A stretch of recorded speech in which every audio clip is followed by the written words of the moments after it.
tem o culto deles. Pode se dirigir lá para trás.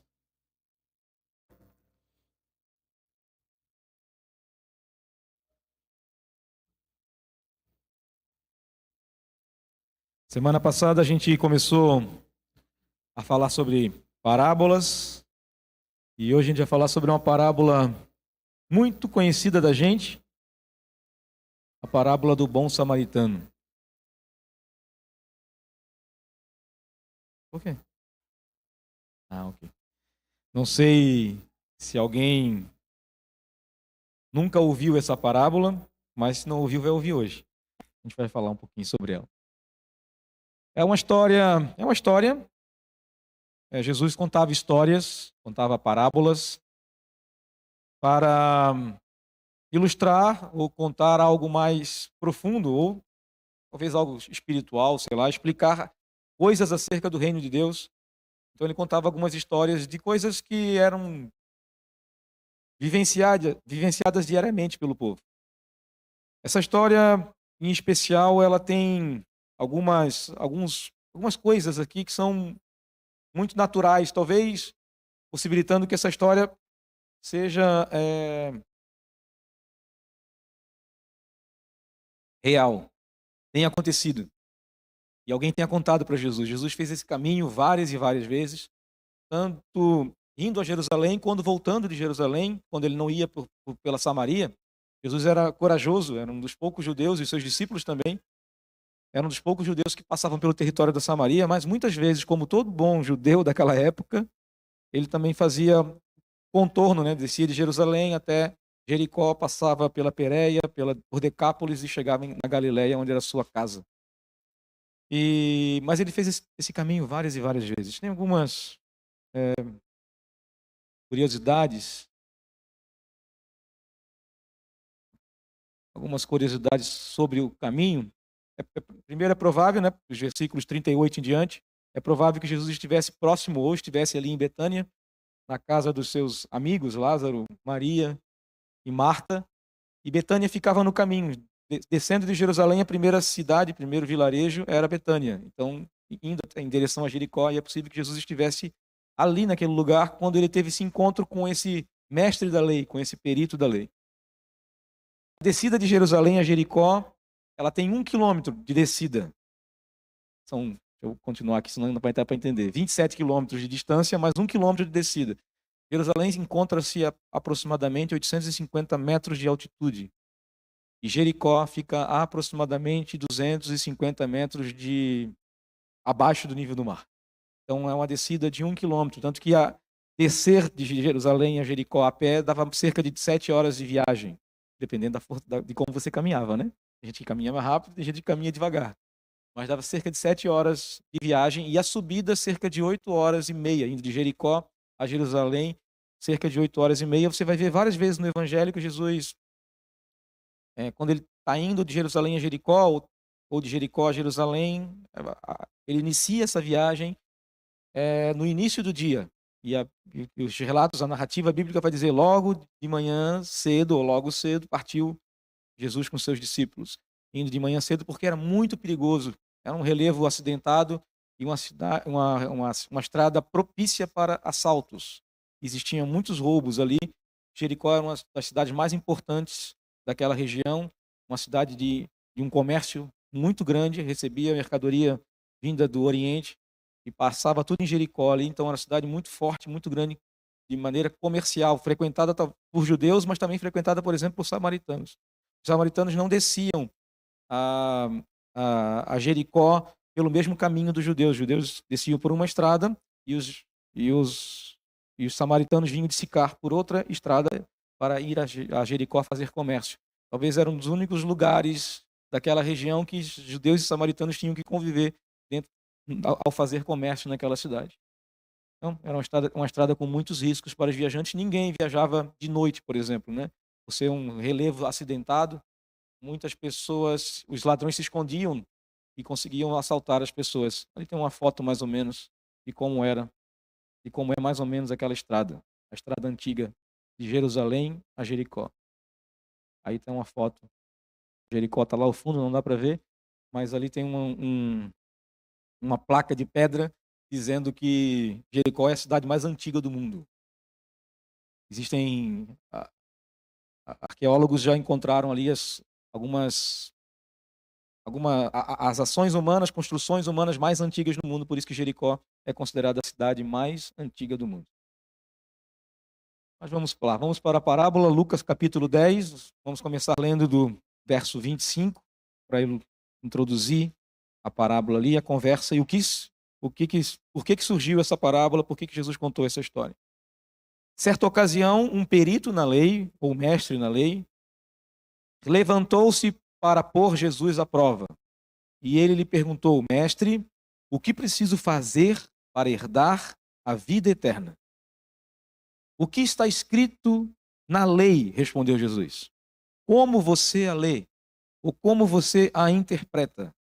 Ele respondeu: Ame o Senhor, o seu Deus, de todo o seu coração, de toda a sua alma, de todas as suas forças.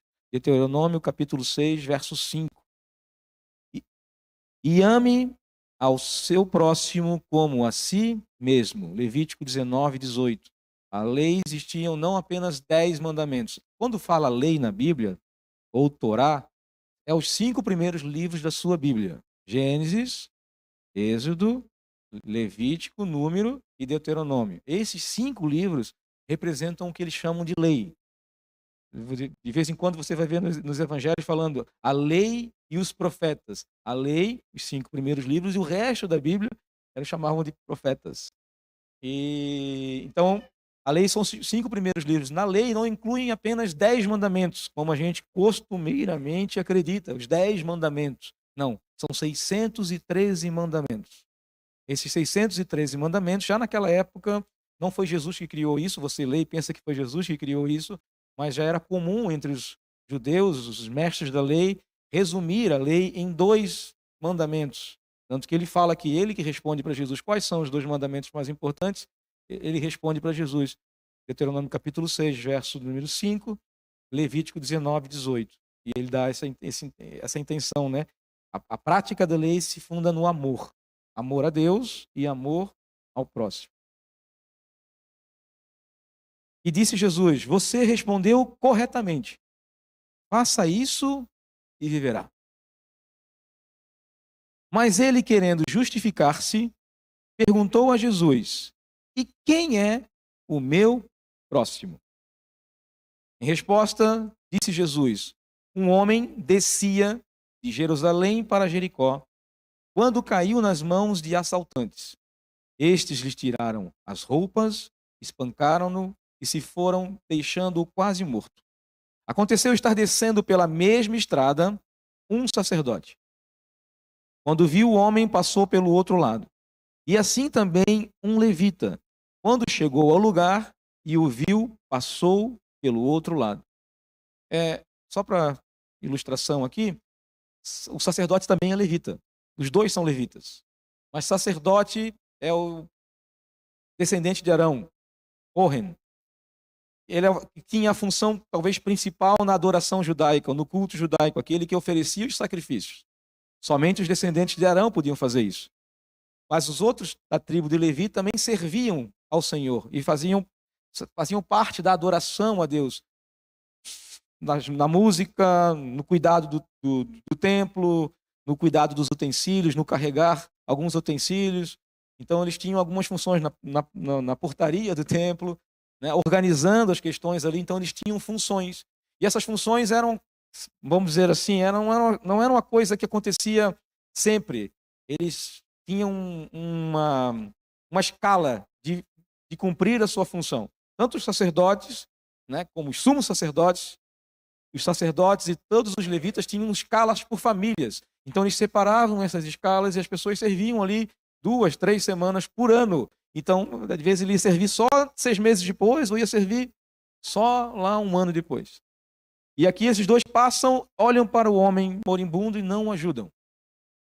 A lei judaica, essa lei que tem 613 mandamentos, dizia para uma lei específica para essa família de levitas, e eles não poderiam se contaminar com uma pessoa morta, com um cadáver. Se eles se contaminassem com esse cadáver, eles não poderiam servir no templo. Eles teriam que passar uma semana se purificando. Mas talvez alguns deles, dependendo da escala, era a semana de serviço deles. E eles não queriam se contaminar. Estavam respeitando a lei simplesmente para poder servir. Ou simplesmente para poder fazer a obra que foram chamados para fazer. E eles não podiam se contaminar, não sabiam se a pessoa estava viva ou morta, estava lá caída, moribunda lá, e eles não queriam nem se aproximar dela, com o risco de tocar na pessoa e ficar contaminado com aquilo. Ficar impuro para cumprir o seu serviço. Foi por isso que eles não fizeram isso. Então, para eles era, quando Jesus conta essa história, eles sabem o que Jesus está falando, eles sabem, mas as pessoas estavam de boa ali, estavam fazendo, cumprindo a sua obra. A lei diz para eles não fazerem isso. E eles não fizeram, simplesmente obedeceram a Deus. Foram fiéis a Deus, fiéis à lei de Deus, não cuidando de uma pessoa que estava prestes a morrer. Mas um samaritano, olha o samaritano de novo. Samaritano, povo inimigo. E uma curiosidade também, os samaritanos, eles acreditavam apenas na Torá, apenas nos 5 primeiros livros da Bíblia. Eles não acreditavam no resto do Antigo Testamento igual aos judeus, eles só acreditavam nesses 5 primeiros. Eles também acreditavam nos 613 mandamentos. O samaritano, uma pessoa comum, não era, talvez, não diz aqui que ele era um religioso, ou alguém que servia lá no Monte Gerizim, nos cultos dos samaritanos. Mas ele se aproximou, né? O samaritano, estando em viagem, chegou onde se encontrava o homem e, quando viu, teve piedade dele. Aproximou-se, enfaixou-lhe as feridas, derramando-os nelas vinho e óleo. Depois colocou-o sobre o seu próprio animal, levou-o para uma hospedaria e cuidou dele. No dia seguinte, deu 2 denários ao hospedeiro e lhe disse: cuide dele. Quando eu voltar, pagarei todas as despesas que você tiver. Qual destes 3 você acha que foi o próximo do homem que caiu nas mãos dos assaltantes? Perguntou Jesus ao perito da lei. Aquele que teve misericórdia dele, respondeu o perito na lei. E Jesus lhe disse: vá e faça o mesmo. Pai, nós estamos diante da tua palavra.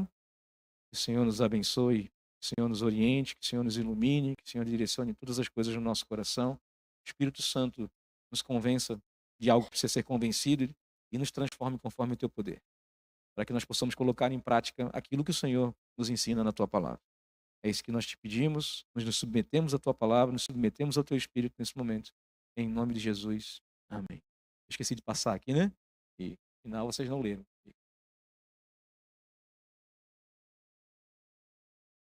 Primeira pergunta que gerou a parábola é: mestre, o que preciso fazer para herdar a vida eterna? Alguns contrapontos aqui eu preciso falar para vocês. Um judeu, quando pergunta uma pergunta sobre essa vida eterna, ele não está preocupado com o céu, tá? Para ele, essa palavra vida eterna nós podemos traduzir como o mundo que está por vir, ou o reino de Deus, ou o reino messiânico, ou quando o Messias vier, quando você restaurar as coisas para os judeus, elas estavam meio fora daquilo que a palavra, ou que a própria Torá dava de promessa para eles. Eles estavam na terra, não todos, né? Tem muitos espalhados pelo mundo inteiro já naquela época, mas eles não tinham a posse da terra. E por muitos anos eles não tinham a posse da terra. Então, quando esse homem pergunta isso para Jesus, como eu posso fazer para entrar nesse reino vindouro, onde a tua promessa, a promessa bíblica diz que nós estaremos com o Senhor e o Senhor reinará sobre nós e as coisas serão restauradas e nós teremos posse novamente da terra. Essa é a cabeça do judeu. Não está pensando no céu, ele está pensando na herança, na terra. E Jesus parece uma coisa meio antagônica à ideia da justificação pela fé. Jesus fala assim para aquele homem, perito na lei, diz assim: você conhece os mandamentos? O que está escrito na lei sobre essa herança? Está escrito que eu tenho que obedecer os mandamentos. Amarás o Senhor teu Deus, amarás o próximo como a ti mesmo. Quando ele falava esses dois artigos, esses 2 mandamentos, ele estava querendo dizer cumprir a lei como um todo. E a gente fica pensando, então, a justificação, muitas vezes nós lemos esses textos e pensamos, a justificação agora é pelas obras. Não, é simplesmente por isso que Jesus está falando para ele dessa forma. Está dizendo, não é improvável que alguém cumpra tudo isso. É improvável que alguém cumpra os 613 mandamentos. É improvável que alguém se torne justo diante de Deus cumprindo os 613 mandamentos. E talvez seja por isso que ele, querendo se justificar, pergunta, quem é o meu próximo? Ele está querendo se justificar. A própria narrativa do texto fala isso. Então, Jesus está declarando isso no ensino de Jesus. Muitas vezes você vai ver esses tipos de diálogos. Se a gente fizer uma leitura meio errada do texto, sem conhecer um pouco do pensamento de quem está perguntando, da cultura do que eles estão vivendo e das falas de Jesus, a gente fica pensando, então a justificação agora é pelas obras, é pelo mérito. Se eu cumprir os 613 mandamentos, como se fosse possível cumpri-los, eu estou salvo. Mas a gente não pode ir para este ponto. Não é sobre isso realmente que ele está querendo falar. E aí nós temos que chegar a um entendimento de uma questão que era muito forte naquela época. A ideia do espírito da lei ou versus a letra da lei. O que era mais importante para eles? Existiam duas ideias na interpretação da lei naquela época. Existe até hoje no meio deles. Primeiro, que cumprir a lei simplesmente era para preservação do povo, da cultura e da religião. Alguns anos antes, 2 séculos antes aproximadamente, os judeus naquela região viveram uma questão de guerras e guerras, de invasões e de problemas com um povo chamado Seleucidas, que eram, na verdade, descendentes de um dos generais de Alexandre o Grande. E eles passaram por muitas confusões. Naquela época surgiu os fariseus. Os fariseus, ao verem tudo o que estava acontecendo em Israel e como o helenismo tinha entrado dentro de Israel, eles se preocupando com aquilo e querendo trazer de volta o zelo pela lei, eles começaram a criar essa interpretação da lei que fazia com que eles tinham que ser fiéis plenamente a tudo que se fazia. É por isso que você vai ver várias vezes Jesus sendo pegado do pé quando Jesus curava no sábado, por exemplo. Quando Jesus, os seus discípulos colhiam espigas no sábado, dava uma confusão. Quando Jesus, por exemplo, não lavava os utensílios para poder cear ali com os discípulos, para poder comer com os discípulos. Então tudo aquilo era uma confusão, tudo era um problema para eles. Quando Jesus se sentava para comer com pecadores, com publicanos, a grande maioria deles, com cabeça helenista, já era uma confusão para os judeus radicais. Então quando Jesus fazia tudo isso, era uma confusão. Porque eles queriam trazer de volta pelo vigor, pela força, fazer com que o povo voltasse ao zelo pela lei. Então a lei servia simplesmente para preservar uma cultura, para preservar uma religião e para dizer, eu sou melhor do que o resto, eu sou melhor do que os gentios, eu sou melhor do que os pecadores, porque eu cumpro a lei, porque eu faço tudo de acordo com a lei. A ideia de Jesus conversando com um jovem rico, por exemplo. Sim, eu tenho cumprido tudo isso desde a minha mocidade. Ele estava se justificando, dizendo, eu sou bom, porque eu sou zeloso para com a lei, não sou como essas pessoas ao redor de mim, como esses pecadores. É igual aquele publicano lá no templo orando, obrigado, Senhor. Não, publicano não, sobre o religioso orando e o publicano do lado. O publicano dizendo, perdoa-me, Deus, porque eu sou pecador. E o religioso dizendo, obrigado, porque eu não sou que nem o publicano. E muitas vezes nós fazemos isso até hoje. Muitas vezes a igreja faz isso. Nós cumprimos mandamentos simplesmente porque temos medo de alguma coisa. Ou temos medo de ir para o inferno. Ou temos medo de desagradar a Deus. E os mandamentos servem simplesmente para nós mantermos uma aparência legal da nossa religiosidade. É por isso que surgem mentiras. É por isso que pessoas, quando pecam, se escondem. Porque eles não querem perder o valor que eles têm dentro da comunidade. E Jesus ensina totalmente ao contrário, né? Reconheça, confesse e se arrependa. É por isso que é lógico que é errado matar, é lógico que é errado adulterar, é lógico que é errado roubar alguém. Mas a gente, na nossa cabeça de religioso, nós pensamos assim, eu não vou matar porque eu não quero ir para o inferno. Não é por causa da preocupação que eu tenho com a vida da pessoa. Eu não vou adulterar porque eu não quero desagradar a Deus, eu não quero ir para o inferno. Mas continua vivendo mal com a esposa, mas eu não quero, simplesmente porque eu tenho medo de ir para o inferno. Mas eu não me preocupo com a minha esposa. Eu não adultero porque eu amo a minha esposa. Eu não adultero porque eu quero preservar o meu lar e preservar o bem-estar do meu lar. Não é por causa disso, é simplesmente porque eu Eu tenho medo de desagradar a Deus. Eu tenho medo de desagradar a religião. O que vão pensar de mim? Então a gente muda e a gente volta a ser o que os fariseus eram, na sua grande maioria. Mas naquela época também já surgia uma ideia que é preservada até hoje em comunidades judaicas, de que a lei não serve para isso. A lei serve para a preservação da vida humana e pelo bem-estar do homem na terra. É um pensamento totalmente diferente. Eu cumpro a lei simplesmente pensando no meu próximo. Por que eu não vou matar? Simplesmente porque não é certo eu matar. Simplesmente porque a pessoa que está lá também é uma criatura de Deus, um homem de Deus, uma pessoa que Deus criou igual a mim. E eu tenho que preservar o meu semelhante, eu só faço isso pelo bem. E tudo que eu faço, tudo que eu cumpro da lei, simplesmente é porque eu amo as pessoas. Porque eu amo a Deus. E por isso eu faço. Porque não é porque eu quero agradar a Deus ou por cumprir mandamentos simplesmente. Eu quero simplesmente porque eu entendi o propósito. Eu entendi que a lei existe para benefício das pessoas.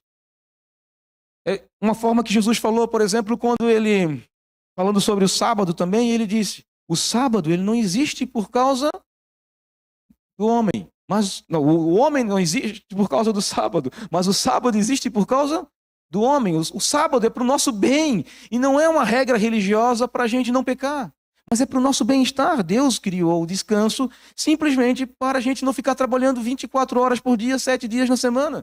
E a gente vai perder qualidade de vida nisso. Então é para abençoar as nossas vidas. Então, se eu estou passando fome naquele dia, por que eu não vou comer? Se eu tenho alguém passando fome e eu tenho capacidade de sair da minha casa, andar quilômetros para poder abençoar alguém, por que eu não vou fazer? Aquela discurso de Jesus, eu acho, aquela narrativa que fala de Jesus curando no sábado, eu acho a coisa mais incrível de todas, né? Porque na cabeça dos religiosos, Jesus não podia curar no sábado. É porque Jesus não pensa que nem eu, mas se fosse eu ia dizer assim, tranquilo, queridos, para agradar a religião de vocês e para preservar a cultura judaica, eu vou deixar passar, chegar no domingo, eu deixo para curar essa pessoa no domingo, ela já ficou 38 anos doente, por que não esperar mais 24 horas? Não faz sentido. A regra se tornou maior do que tudo, e maior do que a vida humana na cabeça dessas pessoas. E aí surgiu uma ideia que o judeu chama de pikuar nefesh, ou, traduzindo, salve uma vida, resgate uma vida, ou preserve uma vida. Esse é o princípio supremo da lei, a preservação da humanidade. A lei existe para preservar a vida humana. Na cabeça deles, já surgiu naquela época. A vida é mais importante que o cumprimento externo da lei. Você pode, para preservar, para salvar uma vida, você pode apenas você pode descumprir qualquer um dos 613 mandamentos, com exceção de 3. Idolatria, imoralidade sexual e assassinato.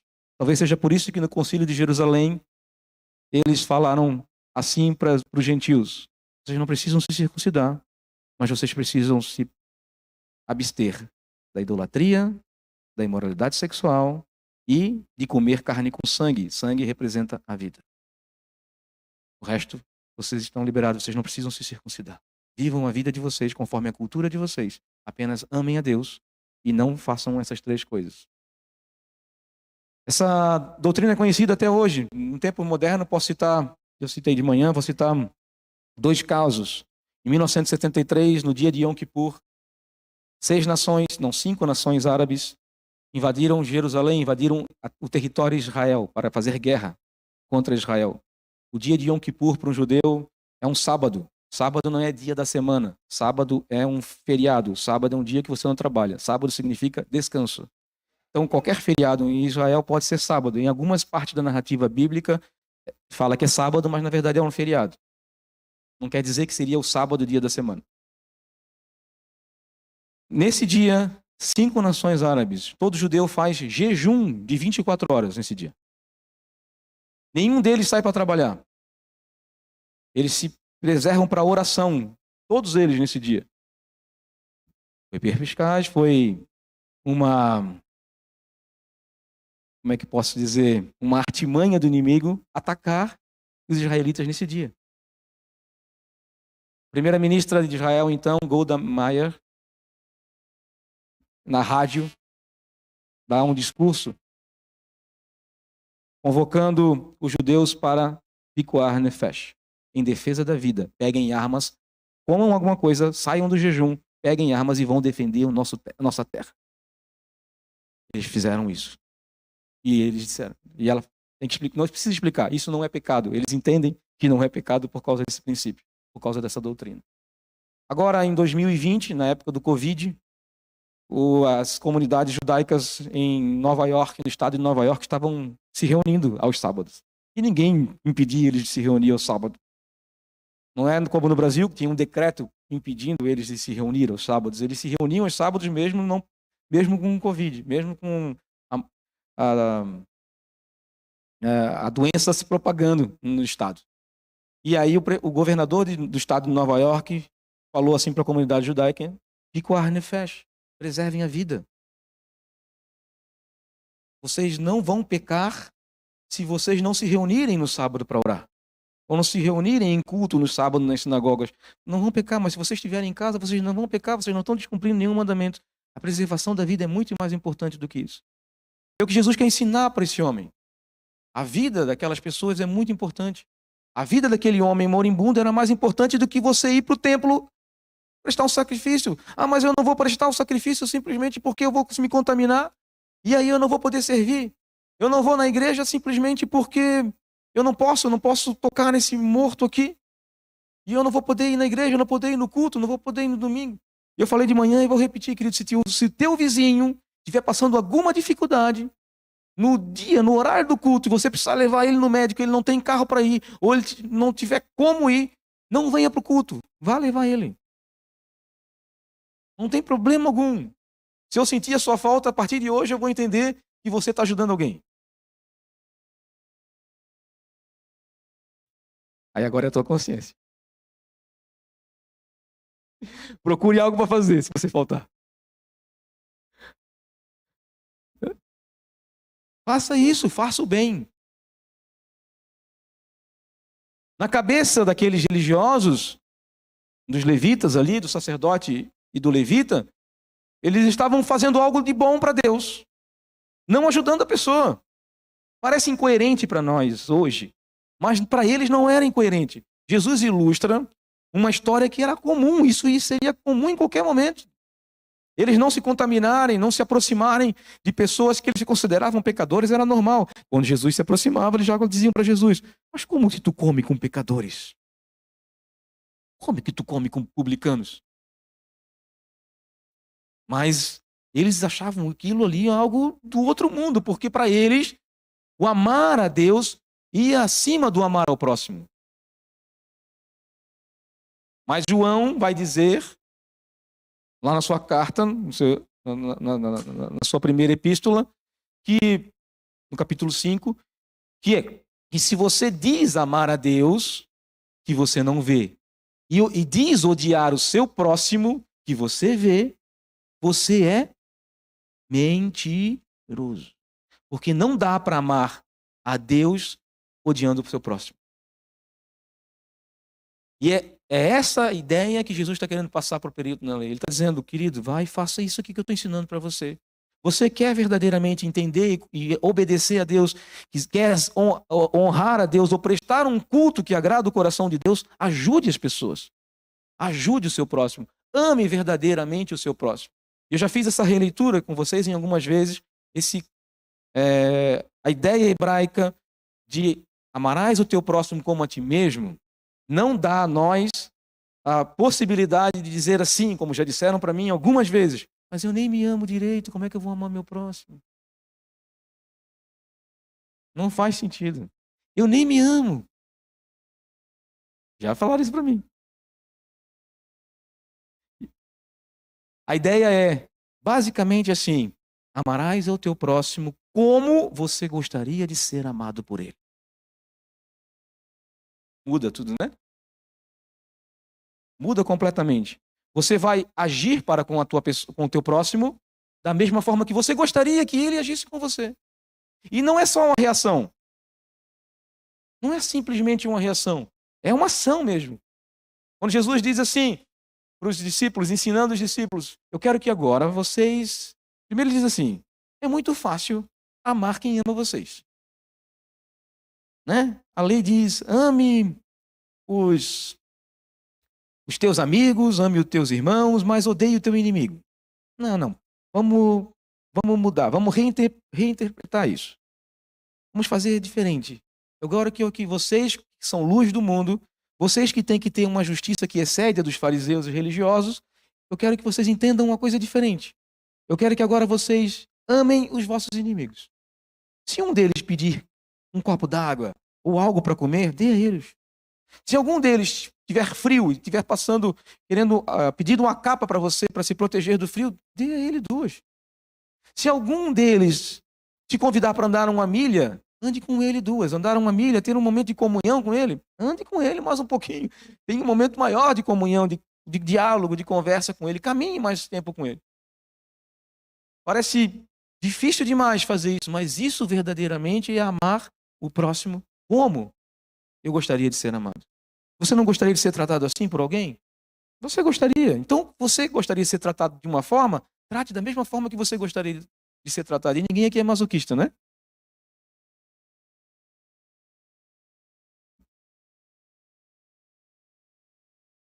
E aí o homem querendo se justificar, ele pergunta, quem é o meu próximo? Quem é o meu próximo?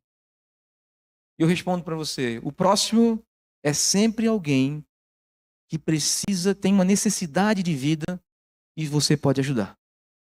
Alguém que diante de você aparece e que se você não agir para com a vida dela, a vida dele se torna arriscada, pode correr o risco de vida. É essa pessoa que é o seu próximo. Alguém que solicita a você uma ajuda, se você, podendo ajudar, não ajuda, ela pode ter algum risco na sua vida. Esse é o seu próximo. Quem é o teu próximo? Quem vem na sua mente? Quem seria, segundo o espírito da lei, segundo o que Jesus está querendo ensinar na parábola? Quem seria? Qual destes 3 você acha que foi o próximo do homem? Jesus faz essa pergunta e o homem responde corretamente. Era um perito na lei, era um rabi também. Ele diz, com certeza foi o samaritano. Deve ser difícil para ele falar para um judeu, né? Dizer, foi um samaritano. Né? Mas foi o samaritano, ele reconheceu isso. Ele entendeu a história. O que vocês acham? Aqueles levitas foram fiéis ao serviço de adoração a Deus? Sim ou não? Ah, difícil pergunta. De manhã também ficaram assim em silêncio. Foram? Sim, foram. Segundo a lei, segundo a letra da lei, foram fiéis.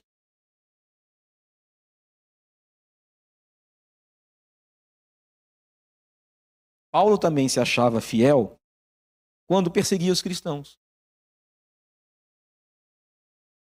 Estou prestando culto a Deus ao matar cristãos.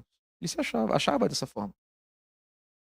Nem tudo de maneira tão firme ou fiel, muitas vezes se considera ser algo bom ou fazer o bem. Nem tudo que você obedece cegamente pode ser fazer o bem. Muitas vezes você pode obedecer cegamente e estar fazendo algo que não é agradável a Deus. Esses homens foram fiéis a Deus. Na história, aqueles levitas foram fiéis a Deus, porque a lei dizia que os levitas, os sacerdotes, eles não poderiam tocar num homem morto, num cadáver. Eles não poderiam, segundo a lei, participar nem de enterros de parentes.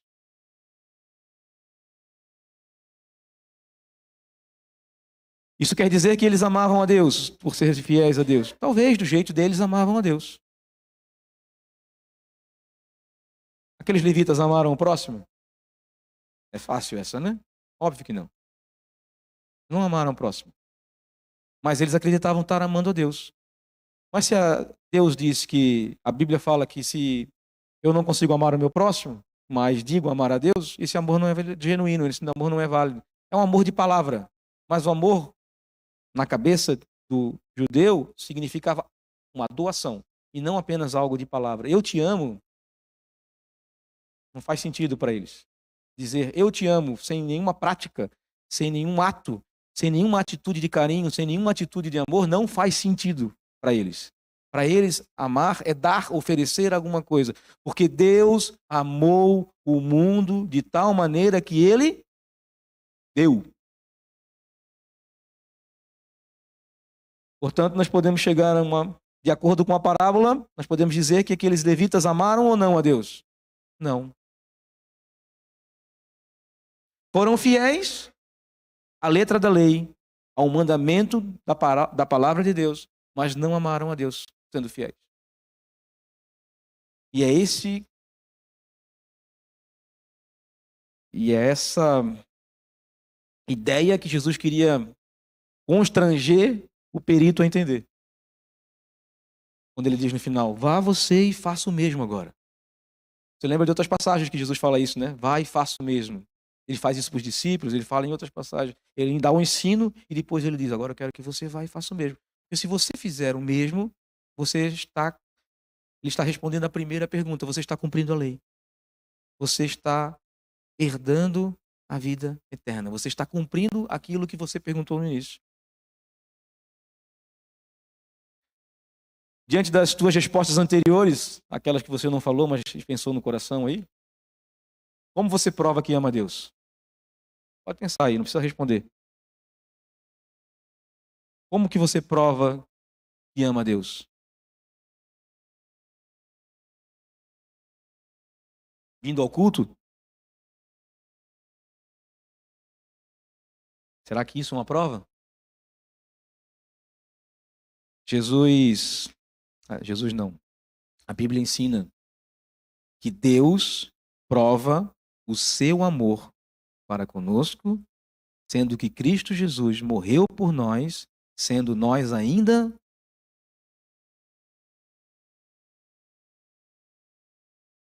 Quem é o teu próximo? Quem é que está precisando da tua ajuda? Quem é que semanalmente esteja precisando de você? Pode ser alguém da sua família, pode ser alguém da sua casa, pode ser um vizinho, pode ser alguém do trabalho, ou pode ser alguém que de vez em quando Deus coloca na sua vida. Quem é esse teu próximo? Quem é essa pessoa? Você tem amado o teu próximo da forma que você gostaria de ser amado por ele? Você tem amado as pessoas da mesma forma que você gostaria de ser amado?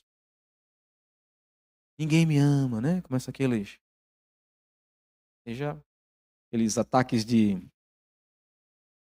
sensíveis das pessoas, né? Ai, pastor, ninguém me ama mais. Será que você tem amado alguém? Você tem esperado que as pessoas façam algo por você?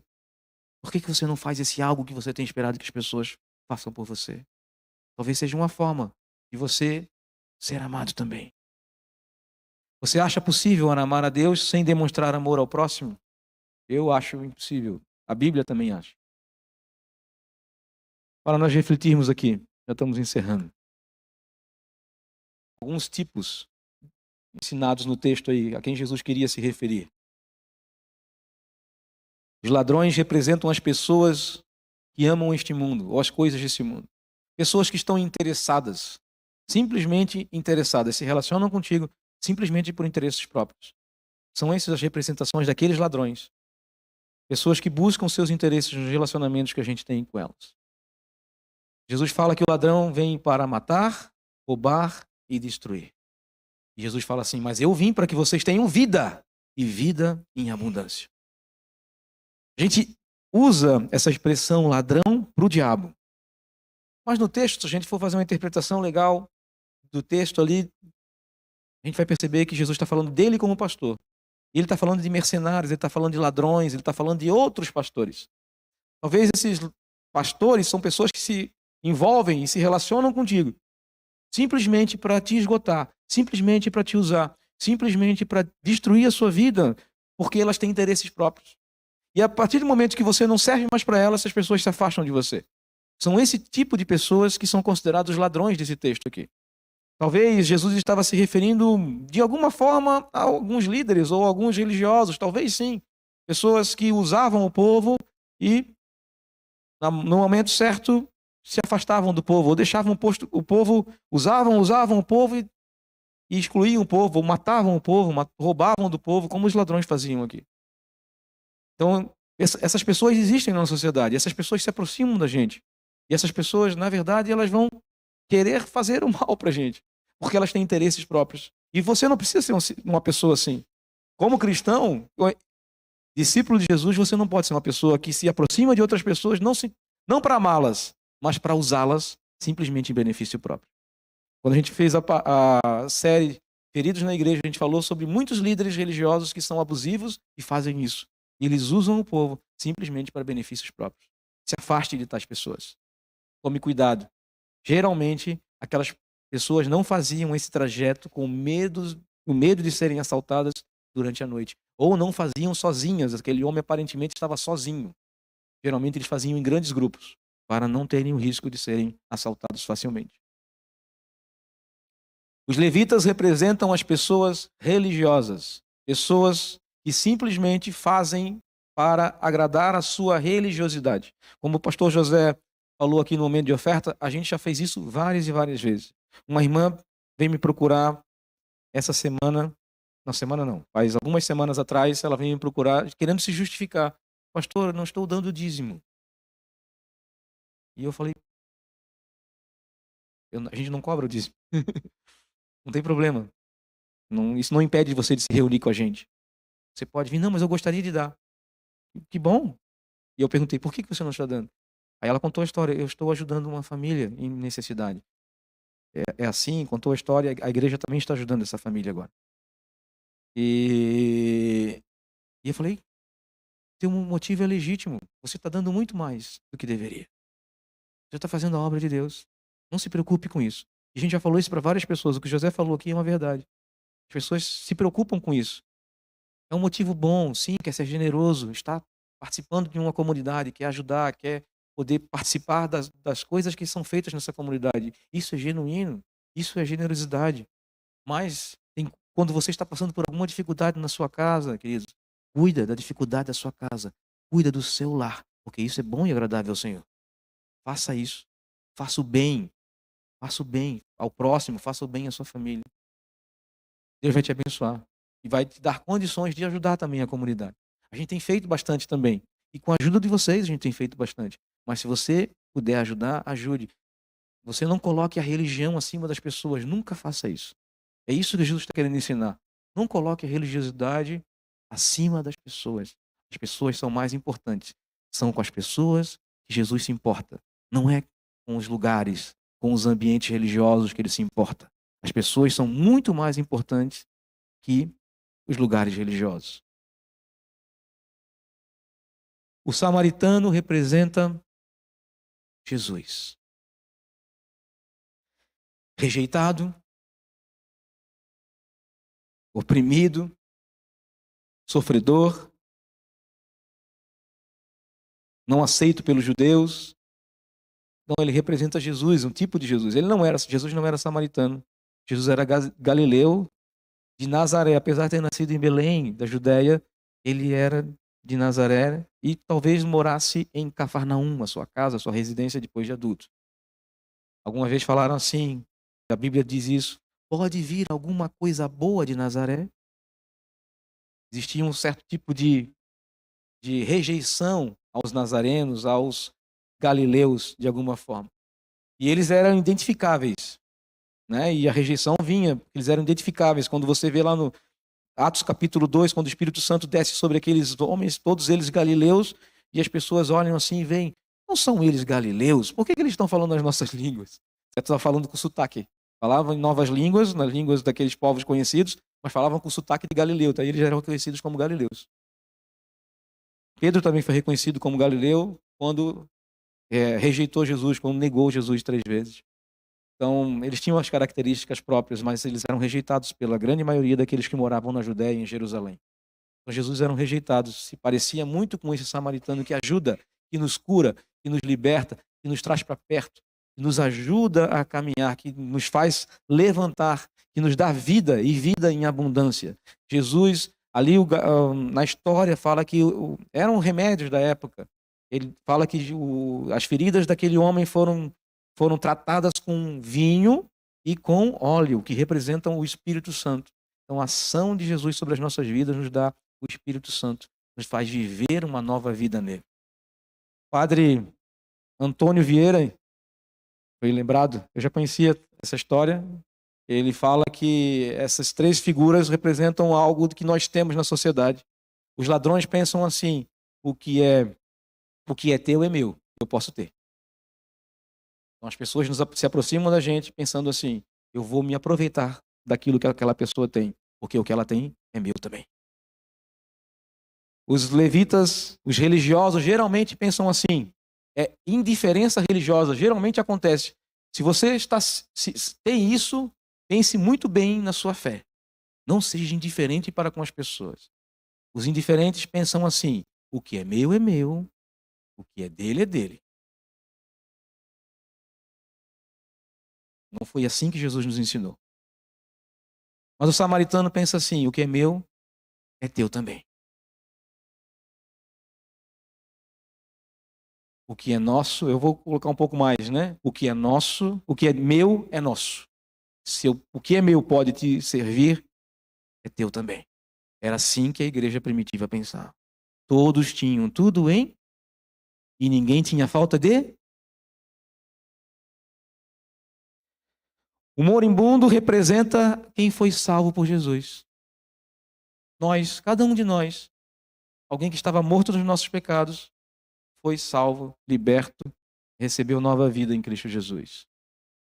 A hospedagem ou hospedaria, só a título de curiosidade, arqueólogos, naquela estrada antiga, arqueólogos já acharam ruínas de lugares que pareciam ser pousadas ou pareciam ser hospedarias. Então existiam naquela época esses lugares. Talvez Jesus tinha se hospedado em algum desses lugares.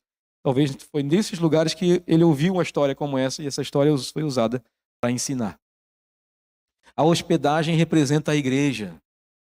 Pessoas novas, doentes, pessoas com problemas ou com dificuldades vão aparecer sempre para a gente cuidar, queridos.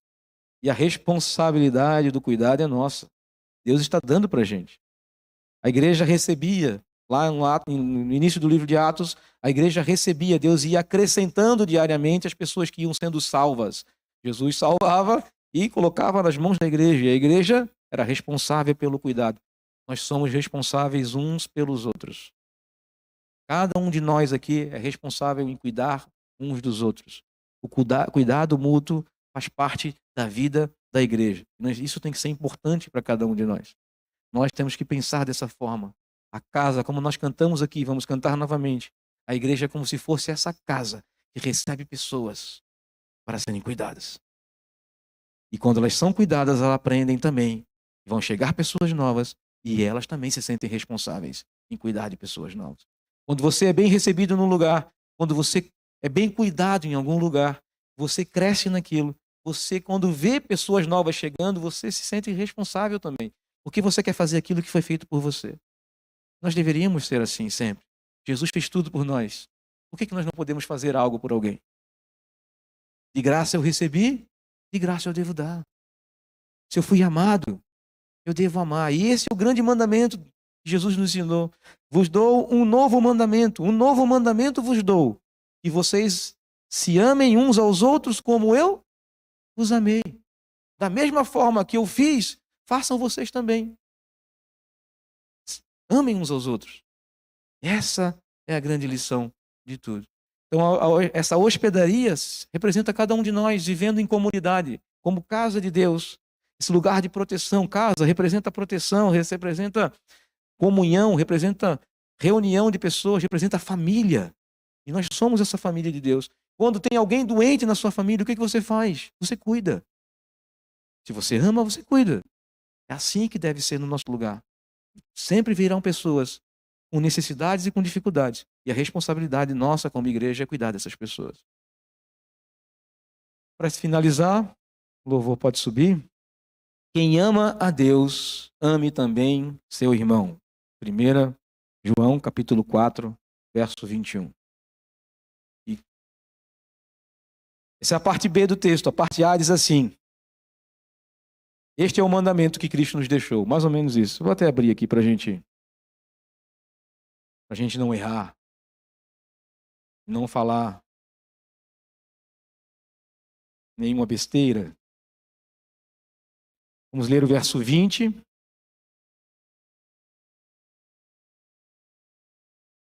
E depois o 21. Se alguém afirmar... Não, o 19. Nós amamos porque ele nos amou primeiro. Se alguém afirmar, eu amo a Deus, mas odiar seu irmão é mentiroso. Pois quem não ama seu irmão, a quem vê, não pode amar a Deus a quem não vê. E o verso 21, a parte A, diz assim: ele nos deu este mandamento: quem ama a Deus, ame também a seu irmão. Quem ama a Deus aqui? Meia dúzia. Pelo menos não está se justificando. Quem ama a Deus aqui? Ame também a seu irmão. Você prova o seu amor para com Deus quando você ama o seu próximo. Você prova o seu amor para com Deus quando você ama o seu irmão.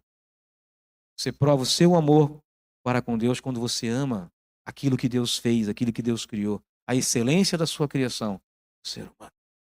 Quando você, então, aprendendo dessa forma, queridos, agora nós fomos chamados, nós não fomos justificados por obras, nós fomos justificados pela fé.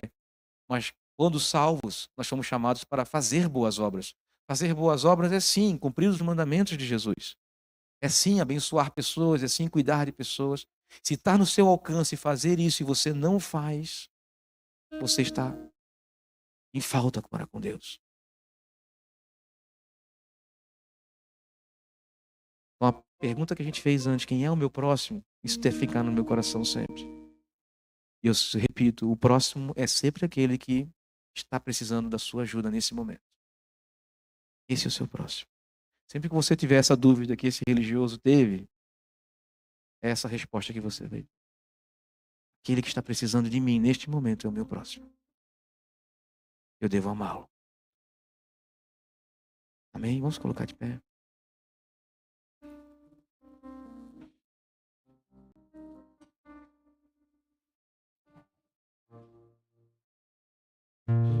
Vou repetir, a gente vai cantar essa canção, eu vou repetir uma frase de Jesus aqui. Quando Jesus deixa o homem na hospedaria e o homem ainda não está totalmente curado. Jesus não, o samaritano deixa, né? Mas é Jesus. E eu parafraseei dizendo isso aqui é a igreja. Jesus tem deixado pessoas aqui todos os dias, todos os domingos. E ele diz assim para aquele hospedeiro: cuide dele. Quando eu voltar, pagarei todas as despesas que você tiver. Quando eu voltar, pagarei todas as despesas que você tiver. Deus vai recompensar cada ato de bondade que você faz com o próximo. Deus vai te recompensar. A ordem é: não se preocupe como você vai cuidar. Se preocupe em cuidar. Deus vai dar. Tem coisas que a gente não consegue fazer. Essas coisas Deus dá. Amém? Vamos cantar essa canção, depois a gente vai orar no final.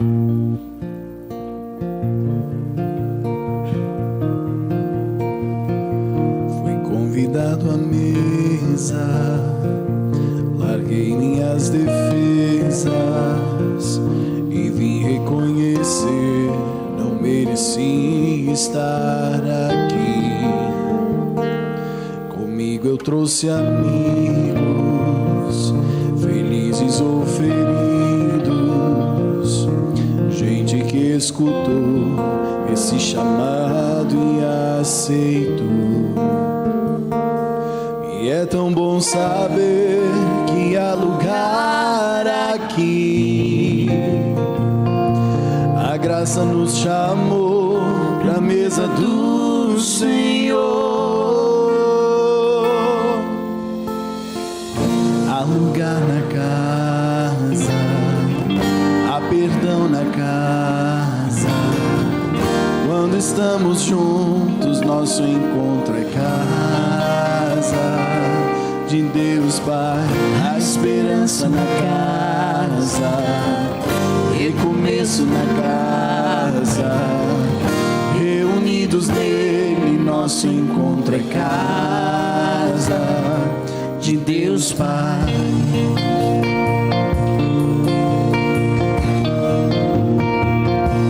O som da sua palavra curou a nossa alma. O verbo nos amou, da solidão nos resgatou. E é tão bom saber que há lugar aqui. A graça nos chamou pra mesa do Senhor.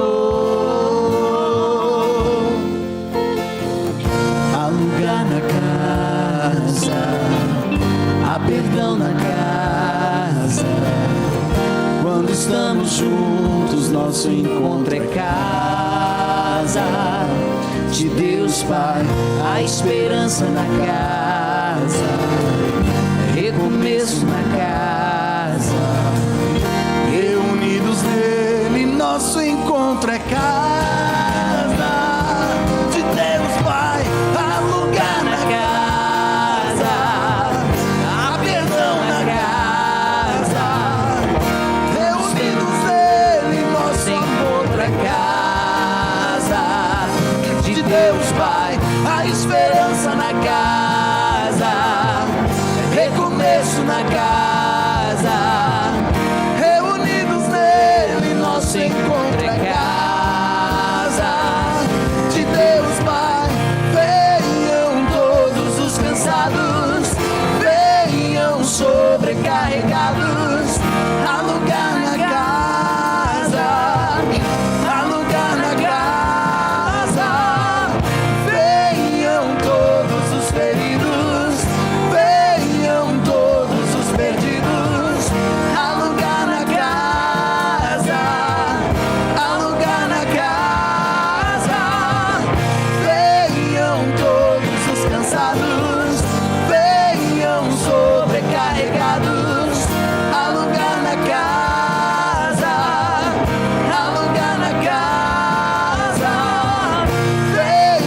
todos os feridos, venham todos os perdidos. Há lugar na casa, há lugar na casa. Há lugar na casa, há perdão na casa. Quando estamos juntos, nosso encontro é casa de Deus Pai. Há esperança na casa, recomeço na casa. Reunidos nele, nosso encontro é casa de Deus Pai. Venham todos os cansados, venham sobrecarregados.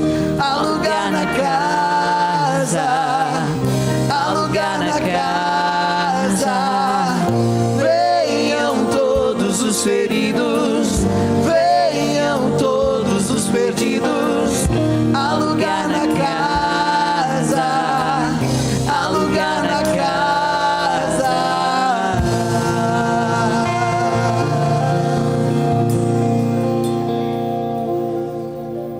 Pai, obrigado porque nós temos casa. Obrigado que esse lugar de reunião é a nossa casa. Ensina-nos a viver como família. Ensina-nos a cuidar uns dos outros. Ensina-nos a amar uns aos outros, a perdoar uns aos outros, a servir uns aos outros. Ensina-nos, Senhor. Obrigado porque Tu é o dono da casa. Quando nós nos reunimos, Tu se faz presente. Quando nós nos reunimos, há perdão, a graça. Quando nós nos reunimos, há cura, há respostas de oração. Quando nos reunimos, a Tua presença toca o nosso coração, as nossas vidas. Obrigado por se fazer presente no nosso meio. Ajuda-nos a crescer como igreja. Ajuda-nos a crescer no amor às pessoas, no amor ao próximo, no amor aos nossos irmãos. Ajuda-nos a sermos imitadores do Senhor, que muito nos amou. como discípulos do Senhor, que nós possamos ter forças e muita fé para cumprir o mandamento maior, o novo mandamento que o Senhor nos deu, de amarmos uns aos outros como o Senhor nos amou. Ajuda-nos, Senhor, porque nós precisamos de Ti, até para fazer isso. Abre os nossos olhos e o nosso coração, chama nossas atenções, sempre quando um próximo aparecer da gente, sempre quando alguém que precisa de nós aparecer, alguém que o Senhor colocou ao nosso cuidado, não deixa que nós sejamos indiferentes, não deixa, Senhor, mas faz queimar o nosso coração para entender que essa pessoa apareceu na nossa vida, é para nós cuidarmos dela. Ajuda-nos também nisso, Senhor. Ajuda-nos, porque eu sei que tem aparecido e talvez nós estejamos sendo indiferentes para muitas pessoas ao nosso redor. Nos perdoa, realmente nos perdoa e nos faz crescer até nisso, Senhor. Que sejamos luz para este mundo que precisa do Senhor. E sim, quando nós amamos as pessoas, quando nós amamos o nosso próximo, é a melhor forma de nós sermos luz para este mundo. Abençoa-nos, Senhor. Abençoa a Tua igreja. É assim eu te peço. Assim é a nossa oração. Em nome do Senhor Jesus. Amém e amém. Amém. Coloca para mim o telefone da igreja, por favor. É que algumas pessoas têm feito essa pergunta para mim. E esse é o número do nosso WhatsApp. Se você quiser entrar em contato com a gente, conhecer um pouquinho mais da nossa igreja, entre em contato com a gente, faça suas perguntas por esse número. Não saia... Às vezes a gente não consegue atender todo mundo, não consegue conversar com todo mundo, não consegue pegar o contato de todo mundo. E a gente também aprendeu uns com os outros aqui a não ser muito invasivo, né? Então, a gente, às vezes, ter cuidado demais, a gente acaba sendo relapso. Então, fique à vontade. A gente quer ter o contato de você, quer receber a sua mensagem e quer poder, de alguma forma, cuidar de você e ensinar você a cuidar da gente também. Tá bom? Pai querido, nós te agradecemos por hoje, que o Senhor nos abençoou muito. Eu te peço que o Senhor abençoe, que o Senhor guarde cada um dos meus irmãos. Que o Senhor derrame graça sobre a vida deles. Que o Senhor vire o seu rosto para cada um dos meus irmãos, para suas casas, para suas famílias, e que o Senhor encha-os da sua paz. Abençoe, Senhor, que eles tenham uma semana cheia de paz, cheia de graça, e que eles possam, nessa semana, praticar o amor uns aos outros e ao próximo. Assim eu oro, em nome de Jesus. Amém e amém. Vai em paz, que Deus te abençoe. Não vai embora, te dar um abraço bem forte no teu irmão e abençoar a semana dele.